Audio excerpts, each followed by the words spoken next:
nos acompaña el profesor Michel Laurier con su conferencia Perspectivas en el diseño curricular. Él trabajó en la educación superior en Canadá durante 35 años. Una vez que obtuvo su doctorado en currículo en 1991 de la Universidad de Toronto, se unió a la Facultad de Educación de la Universidad de Montreal.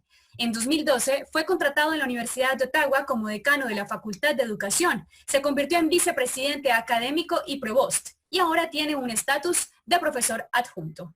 Es miembro activo del Comité de Auditoría del Consejo de Garantía de Calidad de las Universidades de Ontario. Como académico trabaja en el campo de la medición y la evaluación. Sus principales intereses de investigación son la evaluación del lenguaje, la evaluación asistida por la tecnología y la evaluación de programas. Adelante, profesor. Primero quisiera agradecer la corporación Penser por invitarme. Me parece que el número de participantes confirma la importancia del tema.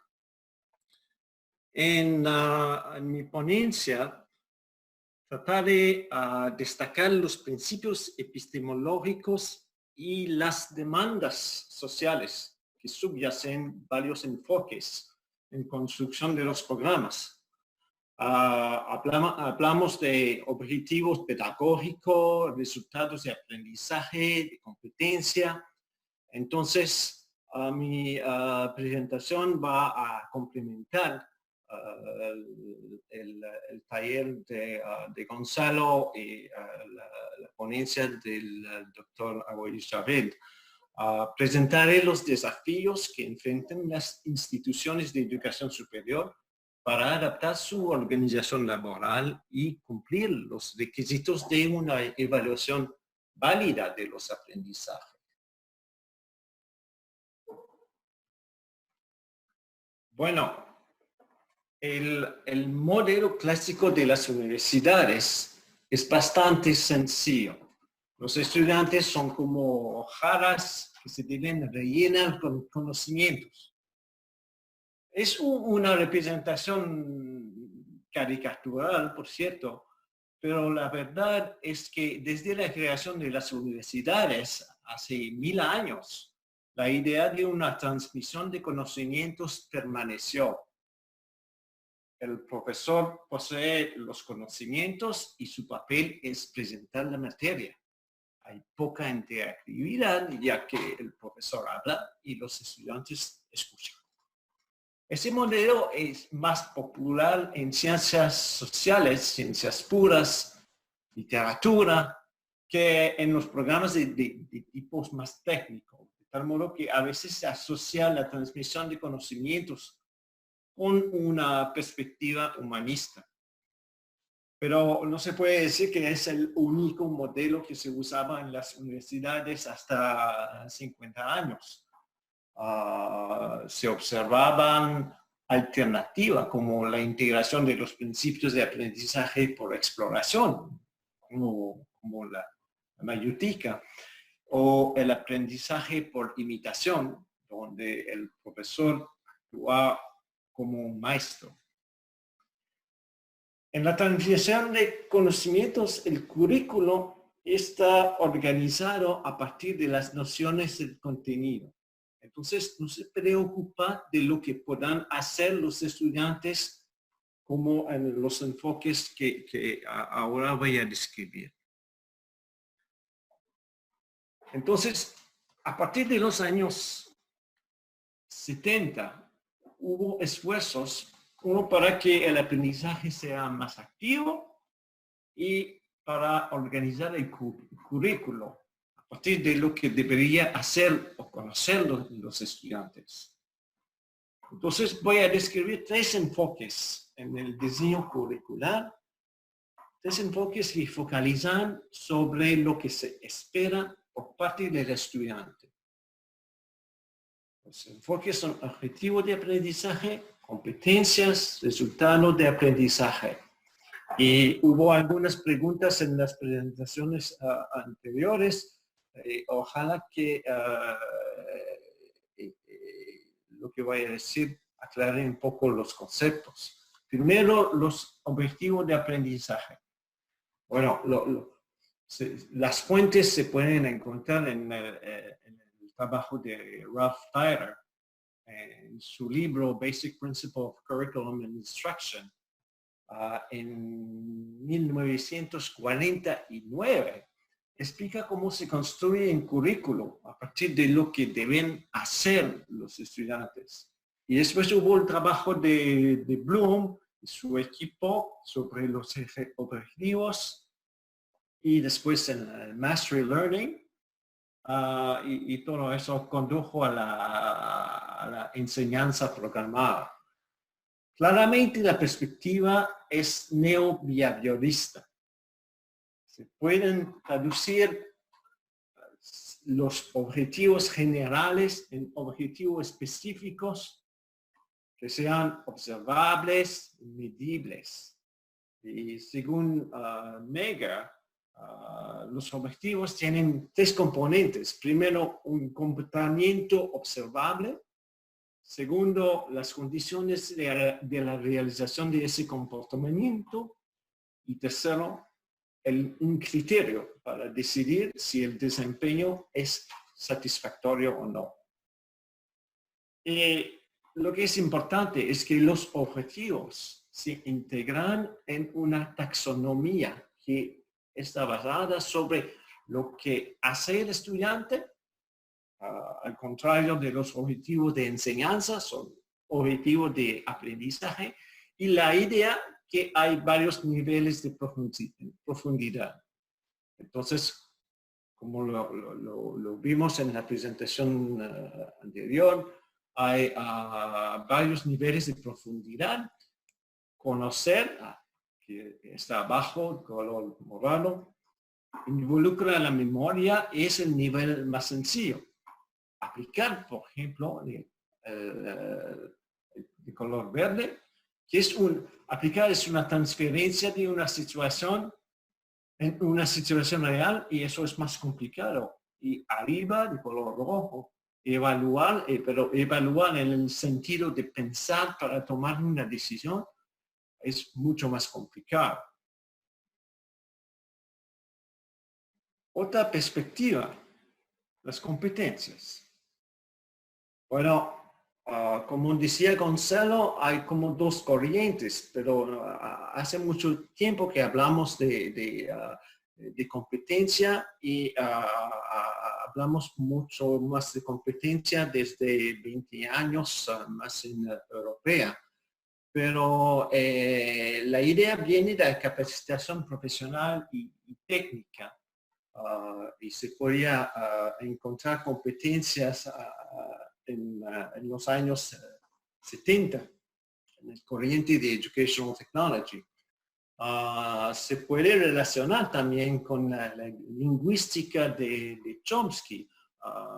Chomsky hablaba de la adquisición entre performance and competence, desempeño y competencia. La perspectiva de Chomsky era cognitiva, pero ahora en el corriente de competencia la perspectiva es más constructivista. ¿Y qué es una competencia? Una competencia es un saber actuar que se aplica en distintas situaciones de vida. Eso involucra primero que el saber actuar se desarrolla en el tiempo. Entonces hay varios niveles. Segundo, es una amalgama de conocimientos, destrezas, actitudes que están integrados. Se manifiesta a través de un desempeño, porque la competencia no se puede ver, se puede observar el desempeño. Y finalmente, está en interacción con otras competencias.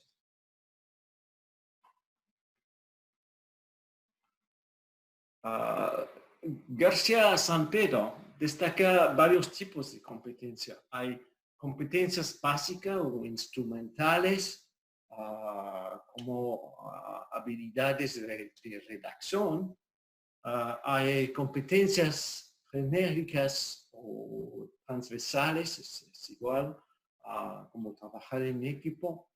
Hay competencias específicas o especializadas como la interpretación de una ley. Y finalmente hay metacompetencia, por ejemplo, el desarrollo de estrategias de aprendizaje, de competencias para aprender. Finalmente, la tercera perspectiva, los resultados de aprendizaje. Las fuentes son, primero, la gestión orientada hacia los resultados que vienen de las empresas.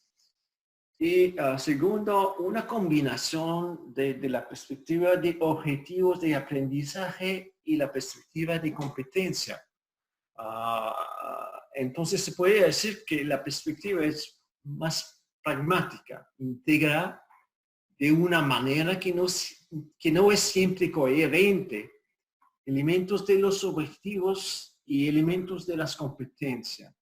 Y tiene una definición amplia de los resultados de aprendizaje. Learning outcomes are statements that describe the knowledge or skills students should acquire by the end of a particular assignment, class, course, or program, and help students understand why that knowledge and those skills will be useful to them. Entonces hay varios niveles de resultados a nivel de un curso, a nivel del programa. Es importante también decir que en los Estados Unidos, en el sistema de educación básica, cambio el lenguaje de tal modo que se hable muchas veces de estándares. Son resultados comunes que se deben evaluar con pruebas referidas al criterio, que llamamos Criterion Reference Test. Y esas pruebas tienen consecuencias importantes tanto para el futuro de los alumnos como para el futuro de las instituciones. Entonces, es una variación de los resultados de aprendizaje y el concepto de estándares. El padre de los resultados de aprendizaje, William Spady, dice que las universidades deben usar resultados de aprendizaje aplicando los 4 principios clásicos. Primero, claridad del foco. Eso quiere decir que todo el material, las intervenciones pedagógicas, la evaluación deben focalizar hacia los resultados de aprendizaje. Oportunidades expandidas. Eso quiere decir que se debe ofrecer a los estudiantes oportunidades múltiples para que demuestren cómo aprendieron lo que deben aprender. Altas expectativas. Los resultados deben ser exigentes y todos los alumnos deben tener el tiempo y el apoyo para ser exitosos. Realmente, un diseño descendiente. Eso quiere decir que el currículo se construye a partir de los resultados de aprendizaje y no el contrario, como se ve muchas veces. Es interesante también que los que promueven el uso de los resultados de aprendizaje no se preocupen de la calidad de los instrumentos de evaluación y del desafío de la evaluación de los aprendizajes. Y me parece es el desafío más importante y hablarle un poco más de ese problema dentro de poco tiempo. Spady dice que los resultados de aprendizaje definen sobre todo lo que puede hacer el estudiante al final del programa. Lo que el profesor Awais Javed llamaba Program Learning Outcomes. Pero es un problema evaluar los resultados al nivel de programa, porque se necesita una visión de programa. Y la verdad es que los resultados de aprendizaje en cada curso deben integrarse en los resultados del programa. Y no se puede decir que la sencilla sumación de los aprendizajes en cada curso asegura el logro de los objetivos del programa. Se necesita una perspectiva sobre los resultados que se esperan al final del programa. Y para eso, los profesores tienen que formar un equipo.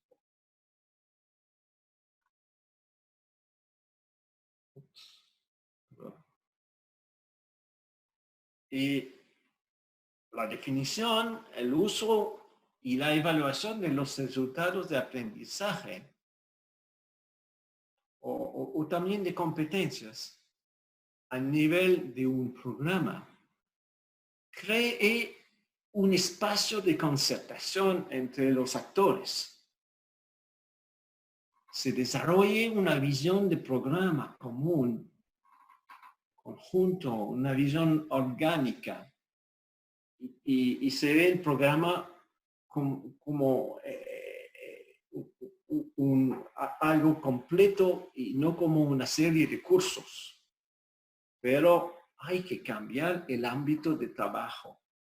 Y desgraciadamente, la mayoría de las universidades, la organización laboral no facilita la implementación de una visión de programa. Porque hay una división rígida del trabajo en muchas instituciones. Los profesores tienen que hacer investigación, dar cursos, servir a la comunidad, pero las tareas de enseñanza y de servicio no incluyen siempre la colaboración con los pares a nivel del programa. También el concepto de libertad académica permite al profesor hacer lo que quiera en su aula. De tal modo que en algunas instituciones, por lo menos en Canadá, es muy difícil imponer al profesor un método, un contenido y asegurar que cada curso contribuya al logro de los resultados de aprendizaje de un programa. También el profesor es el propietario de su curso, lo que quiere decir que hay problemas de propiedad intelectual, de tal modo que no es fácil compartir el material. También la colaboración entre los profesores no está valorada. Los profesores competen y la colaboración a veces es difícil. Y finalmente, la evaluación de los aprendizajes se puede percibir a veces como una amenaza. A la hora de hacer la evaluación sumativa de los aprendizajes, muchos profesores sienten que ellos mismos están evaluados.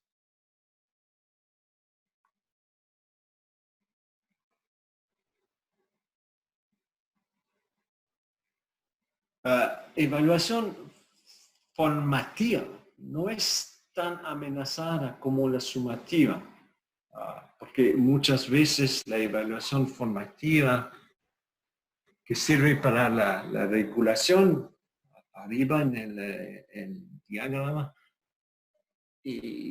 pero eso no necesita un desempeño complejo. Por ejemplo, puede ser importante averiguar si un estudiante puede definir una noción. Eso no se hace a través de una tarea integrativa. Y eso se hace en el contexto del aula y no representa una amenaza para el profesor. Sin embargo,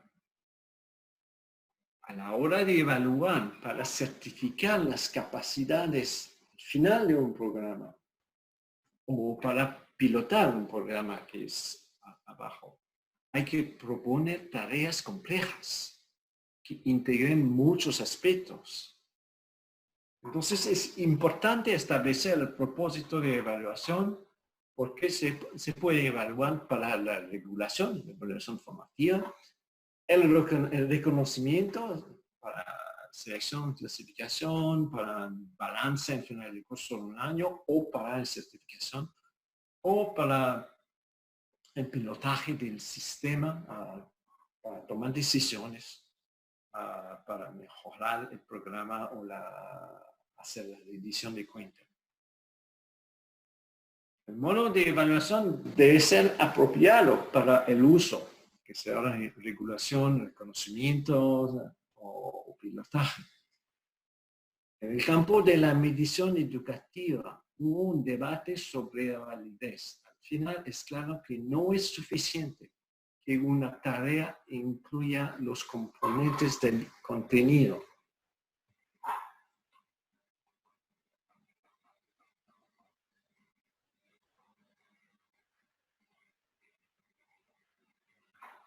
Es claro que tareas como la selección de la respuesta correcta no son apropiadas para evaluar un desempeño complejo. Lynn y sus colegas dicen que una evaluación de un desempeño complejo, como para evaluar, por ejemplo, resultados de aprendizaje al final del programa, es importante que haya equidad. Y no es fácil desarrollar tareas complejas que no tienen ningún sesgo. Es importante que haya verosimilitud. Se deben reproducir situaciones de la vida real que enfrentaran los estudiantes. La representación del contenido, ¿cierto? Es importante. Se deben observar los elementos que forman el resultado.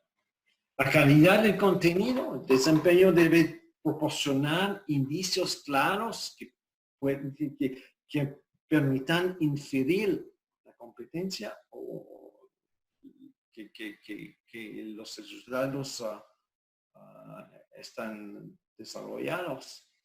La complejidad cognitiva, un resultado de aprendizaje integra conocimientos, actitudes, destrezas,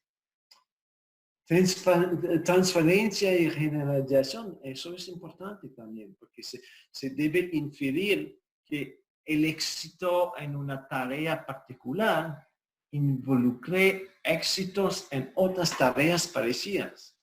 Y finalmente, el coeficiente costo-eficacia. La tarea debe ser factible con recursos razonables. Y por eso la validez es muy importante. Hay que demostrar la validez. La validez asegura que se evalúa lo que se debe evaluar y que las conclusiones sirven para lo que deben servir.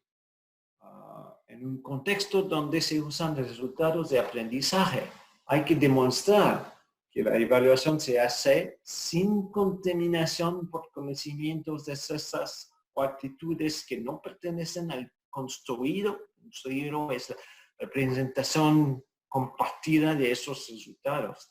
Y también es importante que no haya demasiada contaminación por sesgos o por reloj. Kane dice que la validación es un proceso de inferencias con varios niveles.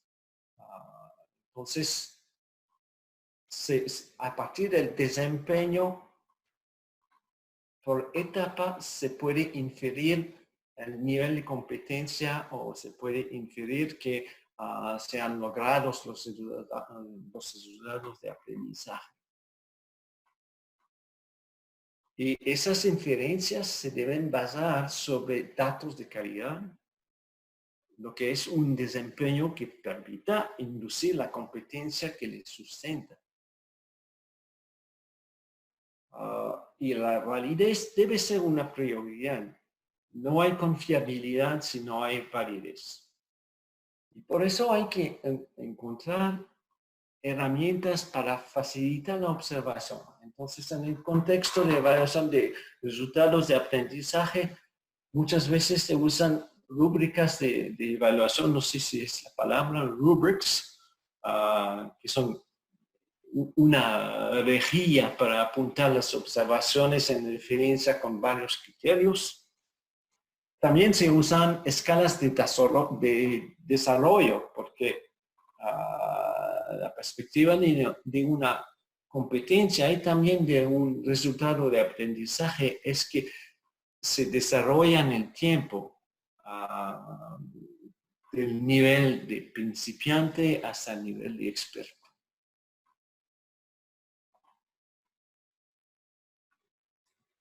En relación con los resultados de aprendizaje y la potencia que tengamos una evaluación significativa, ha nacido en corriente de evaluación auténtica.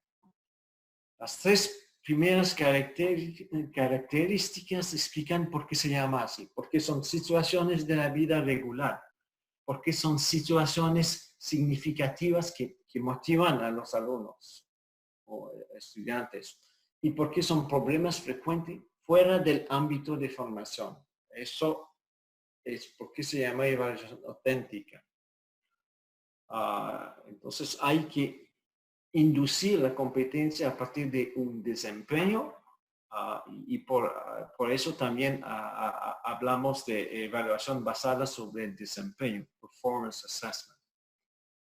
Las otras características son más de evaluación formativa y no me parecen muy realistas en un contexto sumativo. Generación de conocimientos, interacciones con los pares, control del alumno sobre el proceso, motivación intrínseca.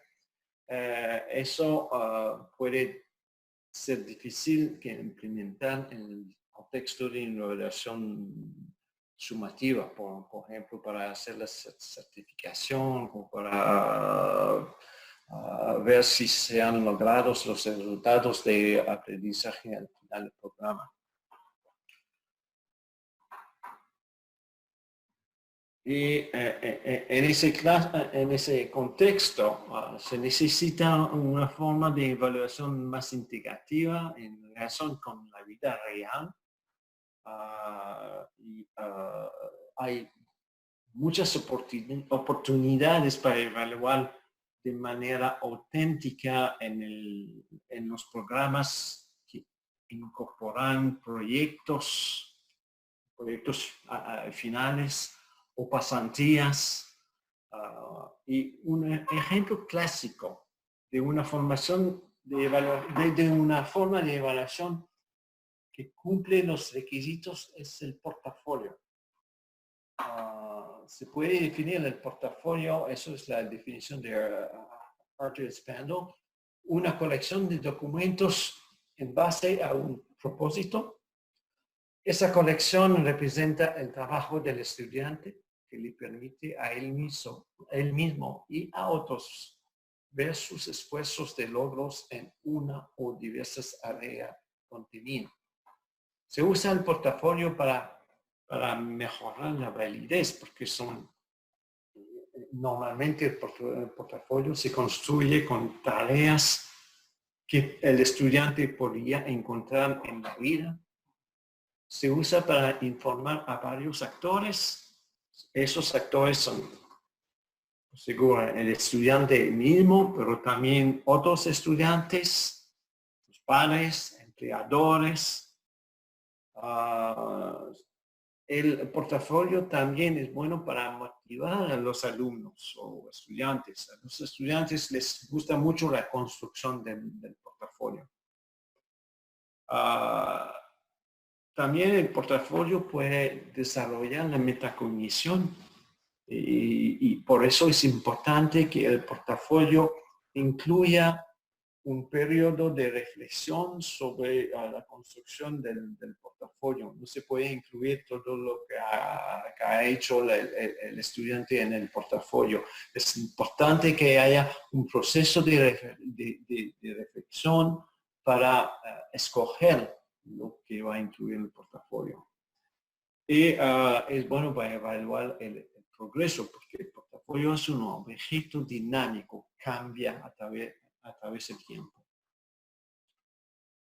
Sin embargo, el propósito del portafolio no es siempre claro. Y muchas veces no se demuestran las características de un instrumento de medición. Entonces, muchas veces los portafolios no son factibles, no son confiables y sobre todo no son válidos. Bueno, para concluir, desde mi perspectiva, que es la perspectiva de alguien que averigua la conformidad de los procesos de aseguramiento de la calidad en las universidades canadienses. Yo veo que muchas universidades avanzan en el desarrollo de programas en términos de resultados de aprendizaje, aunque tengan muchos problemas para evaluarlos, particularmente al nivel del programa.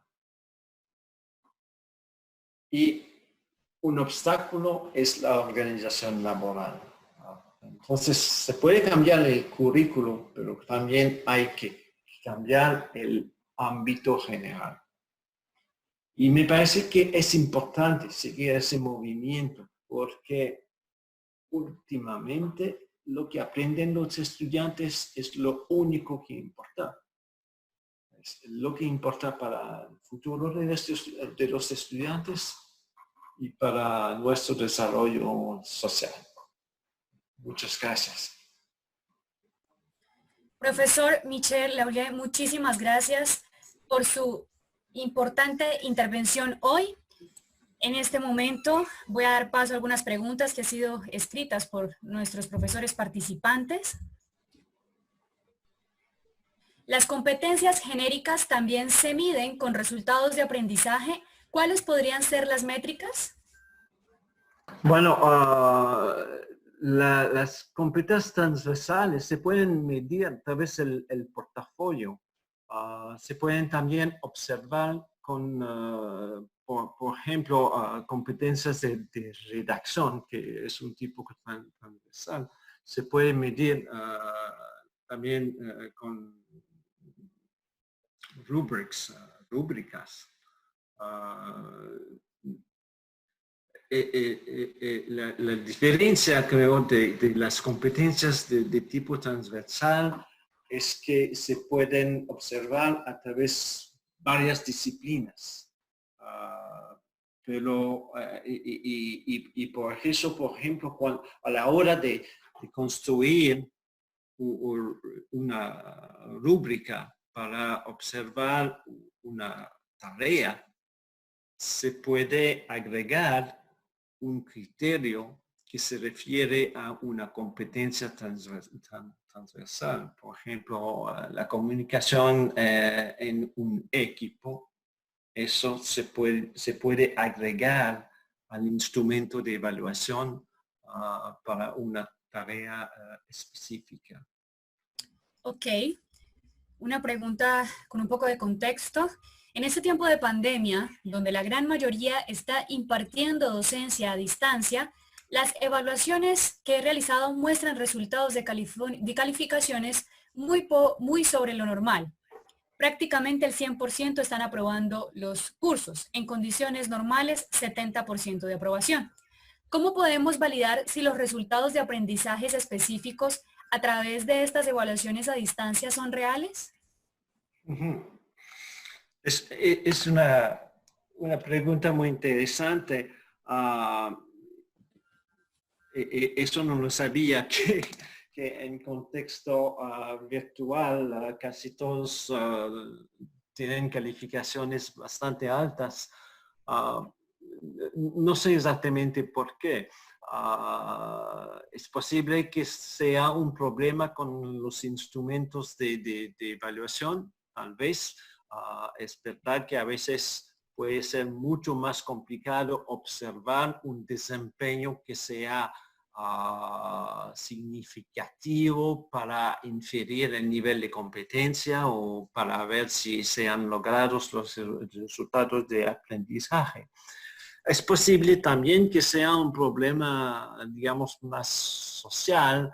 Por ejemplo, es es difícil defender una evaluación que no es tan alta, porque se percibe que no tenemos todos los elementos para defender la evaluación.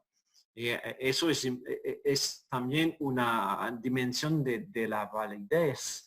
Es que una decisión al final de la evaluación se puede defender, y es posible que en un contexto de enseñanza virtual no haya tantos elementos para defender el juicio de la evaluación. Ok, tenemos otra pregunta. ¿Las rúbricas deben también validarse con niveles con alfa de Cambridge y demás? Es una buena pregunta. Sí, y lo mejor es siempre probar las rúbricas de tal modo que se usa y que se sepa que es confiable. Entonces, cuando es posible, hay que probar los instrumentos y asegurarse que hacen lo que deben hacer.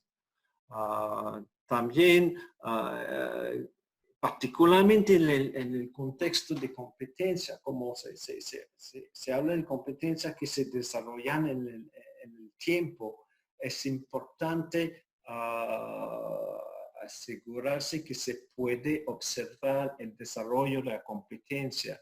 Entonces, se debe saber al final qué es el nivel de competencia de un estudiante.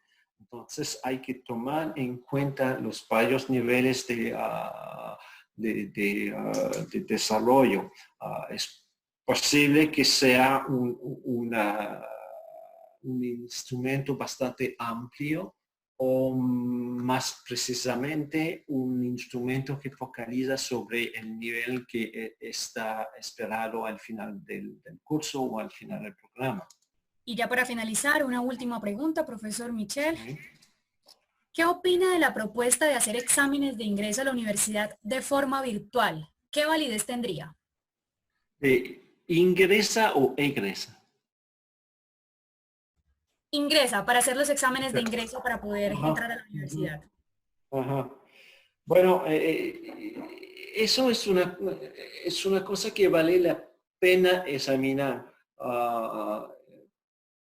Primero porque muchas veces los exámenes de ingreso son evaluaciones que llamamos indirectas.